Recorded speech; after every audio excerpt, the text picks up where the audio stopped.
Hey guys, what's up? So, I'm going to build a 40% keyboard. Yep, it's this little cute guy right here.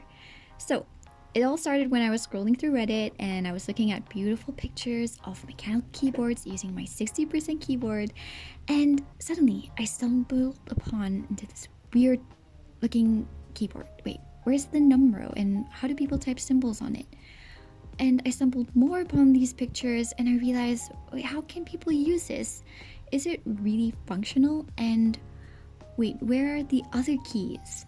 And I'm intrigued, I'm very curious. So I went to YouTube and I looked up 40% keyboard and I found this very interesting video from Ben Valek on his Planck Easy review. And Planck is actually a 40% keyboard made by Jack Humbert. And I really like his explanation, and the way people access all the other keys is by using layering, and it's actually very functional, and it's small yet still holds the same functionality as a full-size keyboard, which is super interesting for me.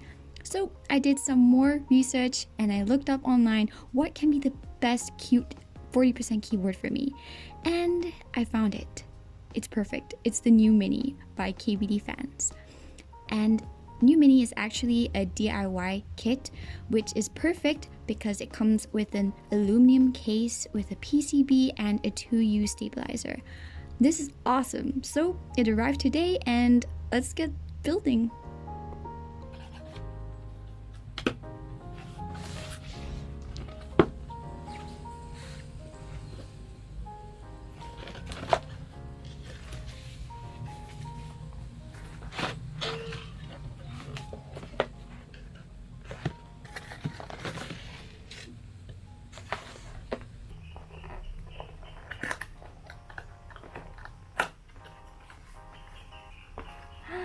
Oh my gosh, the little bumps. It's so cute.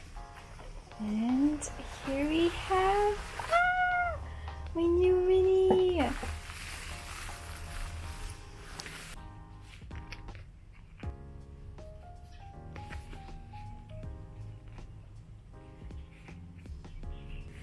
Oh my gosh, it is lovely.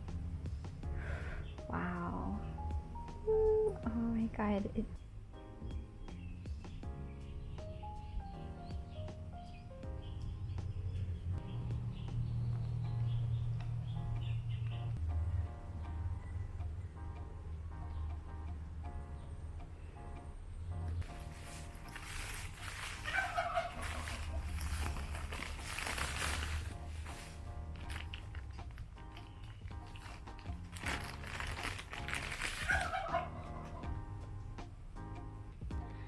Oh my god, it is so beautiful.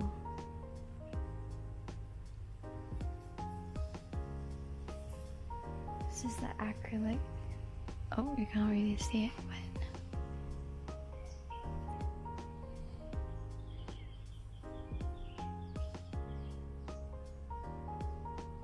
okay, before you start building your keyboard, first step is to make sure your PCB works. To do this, you go to a website made to test every keys on your keyboard. You take a pair of metal tweezers and touch the two pads where the pins of switch should be. Touching these two pads at the same time will close the circuit, hence registering it as a key switch. The reason to test a PCB is if it doesn't work, you can always ask for a refund. But if you start soldering on a faulty PCB, it may cause a lot of inconvenience and you might not get a refund afterwards. Next up is to lube the stabs and switches. Stabs are short for stabilizers. The one I got here is the 2U JWK screw-in PCB mounted stabs. I got the sakura color and it comes with a very nice gold-plated wire and screws. It also comes with a white nylon washer. As for the switches, I'll be using Zilents V2 that has 62 grams of spring weight. I really like the feel of tactile switches but dislike the loud sound, so Zilents would be perfect for me since it's super tactile yet it's not too loud. It kind of feels and sounds like crunchy ice sound, if that makes sense. By the way, I also made a separate video on how I lube my Zilents V2 with Krytox Grade 205. You can watch that if you're interested.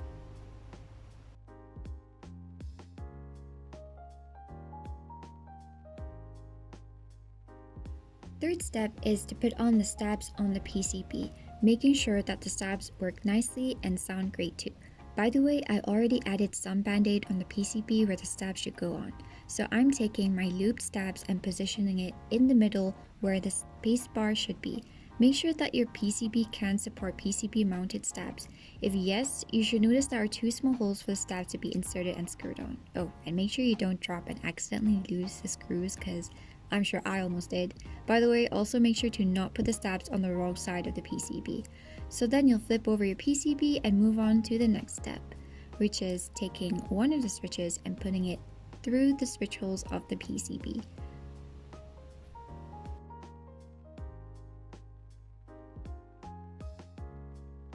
So here I have this adorable emoji spacebar that comes with my keycap set. You should be able to test with any 2U size keycap. So you just put on and test away. Most people cannot stand the rattly sound that most stabs make.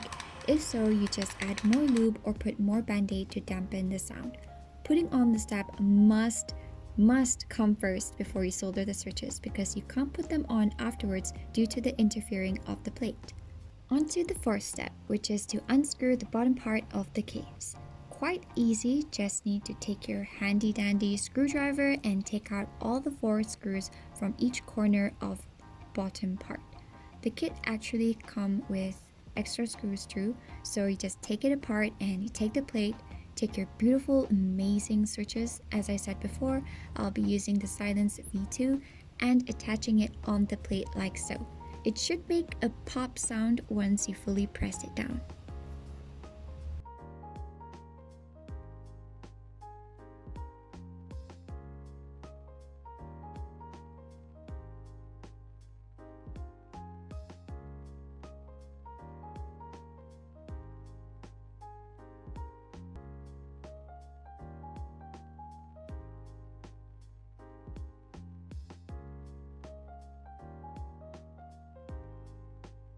Once that's done, time to attach the PCB to the switches. It should look something like this. It's important to make sure that all the key switch pins are straight and fit snugly on the plate. You may need to apply a little bit of force to have the switch fit tightly on the PCB. If you do find any bent pins, it's okay, it's still salvageable. Just need to straighten it out. Proceed by taking your PCB and put it directly on top. Ensure all switch pins goes through the hole.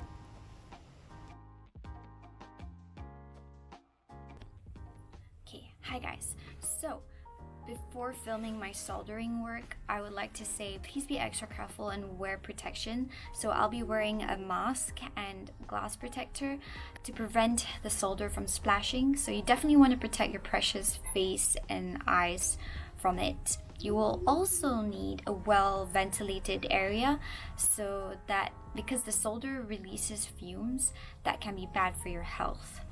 The flux in the solder is acidic, and if you inhale it, it can be bad for your lungs. So be aware of that.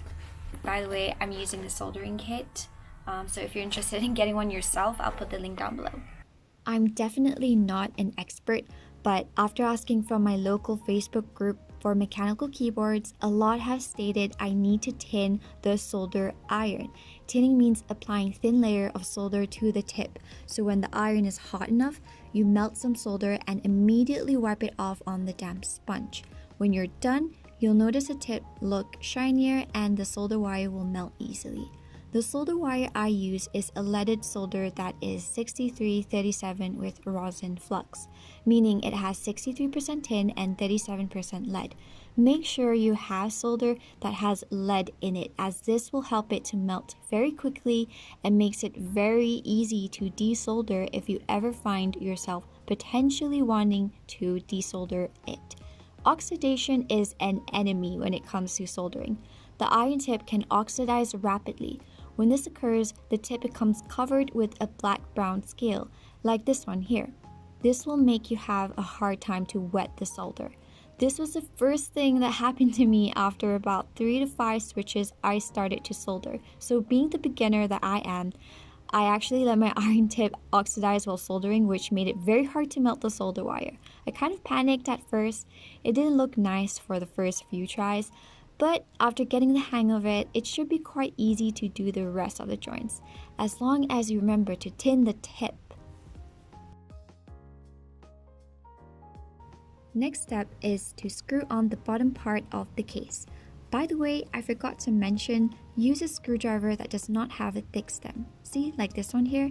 Yep, this one is too thick and couldn't fit through the hole of the case. So I had to get another smaller one with a smaller stem diameter. So make sure you have a screwdriver that is small enough to fit through the hole when you're screwing or unscrewing it. So I'm attaching the bottom acrylic part of the case, and I'm putting back the screws in the hole and screwing it on all 4 sides.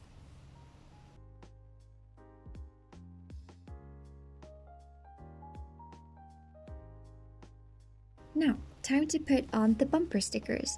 The kit comes with tiny cute rubber bumper stickers to put at the bottom of the case so that it doesn't slip and slide easily when you're using it. So I'm going to put all the bumper stickers on all 4 corners. Oh yes, the exciting part, putting on the keycaps.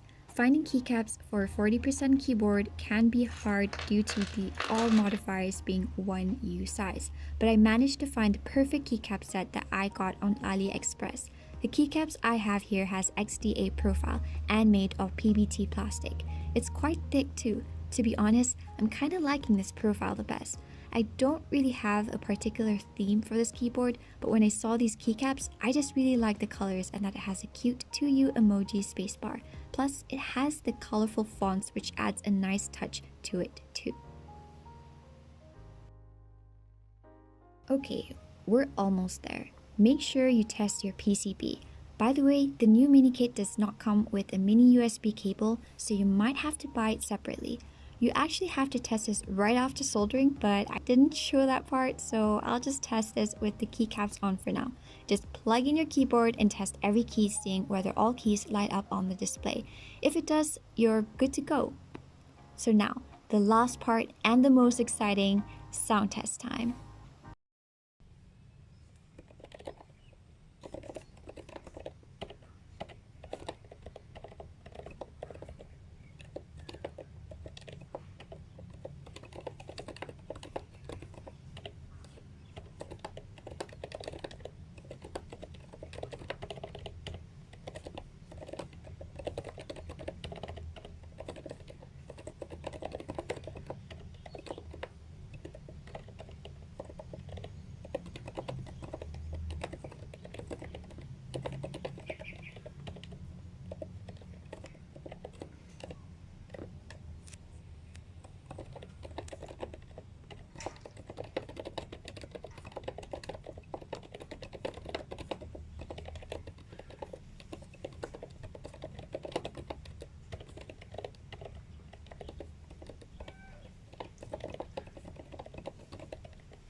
Okay, the final verdict.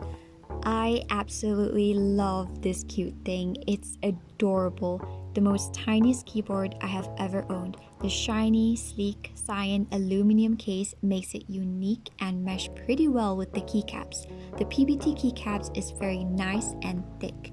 And gosh, the Zilents. Don't get me started on the Zilents. I couldn't stop typing with it. It really feels good to have the most tactile switch, yet still audibly nice and not mushy. I have been using this for a week now and currently using it to edit this video. It took me some time to rearrange all my layers and remember which symbols and numbers belonging to. Anyways, the ortholinear layout does take time to get used to, but for people who practice touch typing, boy, would they find it a breeze to type on, because every letter and keys are within your reach from your home row fingers. But if you build that muscle memory for all your layers, you'll get used to it within no time. So, is it worth getting a 40% keyboard? Yes, absolutely recommend you to at least give it a chance, and if you're planning to get one, be open to practicing and remembering your layers. It's darn cute, yet super powerful.